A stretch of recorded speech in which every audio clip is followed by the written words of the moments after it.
ঢাকা থেকে ছেড়ে আসা নেত্রকোনার মোহনগঞ্জগামী আন্তনগর মোহনগঞ্জ এক্সপ্রেস ট্রেন যাত্রাপথে দুর্ঘটনার শিকার হয়েছে।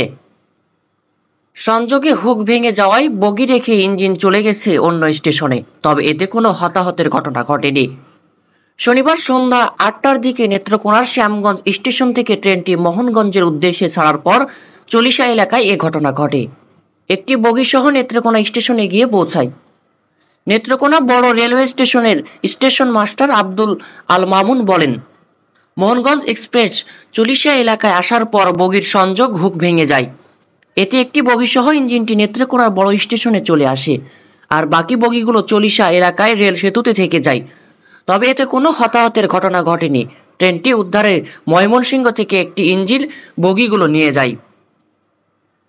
এদিকে এমন ঘটনার পর ঢাকা থেকে আসা নেত্রকোনার বারোহাট্টা ও মোহনগঞ্জগামী যাত্রীরা বেশ বিপাকে পড়েন। যাত্রীরা ট্রেন থেকে নেমে বাস ও অন্যান্য যানবাহনে গন্তব্য রওনা হয়েছেন।